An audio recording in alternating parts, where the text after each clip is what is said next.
And here's a look at the latest from the Dove Newsroom. I'm Demi DeSoto.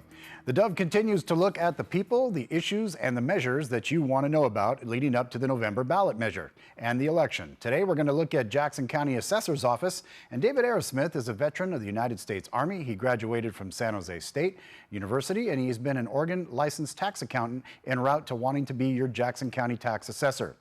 And he wants tax equalization to get back onto the county's property tax system. One of the biggest complaints the assessor gets is how come my value isn't equalized with my neighbor. I would be a big advocate to get equalization back into our property tax system. David Aerosmith has worked as a staff member in the assessor's office for many years and has helped put many systems in place, and that's why he was featured on our today's Candidate Spotlight. Well, Redemption Ridge is a local faith-based shelter organization that works hard to help those victims of sex trafficking in the industry, and it's reaching out to build partnerships with those willing to take a stand against the exploitation of young women and children. Can't really be happening here. And if you just pull up your phone and go to one site and you put Medford, you're going to today, right now, this time. About 4 years ago.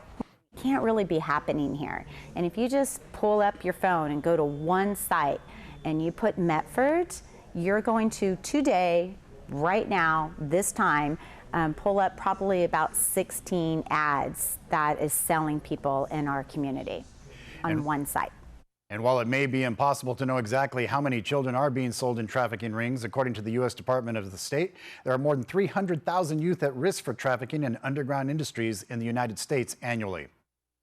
Well, how much do your kids get outside in the dirt, do chores, and build skills that'll help teach them life lessons? Kids today so wrapped up in online games and Pokemon Go and social media. Well, you can take them out to Hope Ranch and let them overcome some low expectations about their generation, persevere through some life difficulties. It's a kibbutz for kids, if you will. They've got a fundraiser coming up how you can help them give these free services to kids by supporting it. Volunteer Colette Zuhl explains how her friend had it on her heart to start this fundraising banquet. About 4 years ago, one of my friends, Michelle Owen, who is also a part of Hope Ranch, she felt it put on her heart to start the Dinner of Hope to raise money for Hope Ranch so it could keep going. And so we could provide, without cost, the camps that Hope Ranch does provide. So she started the Dinner of Hope.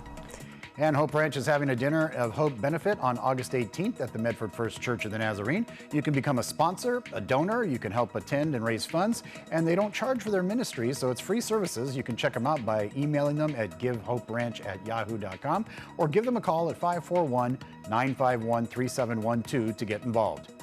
Well, the Boys of Summer played to a packed house at Harry and David Field in Medford. It was a very, very great game, and they had a good time. And right now, we're going to check our weather forecast and see if it's going to be that way for the weekend as we move along. 90 degrees today. Look at that. Through the weekend, we're getting up to 100 to 103.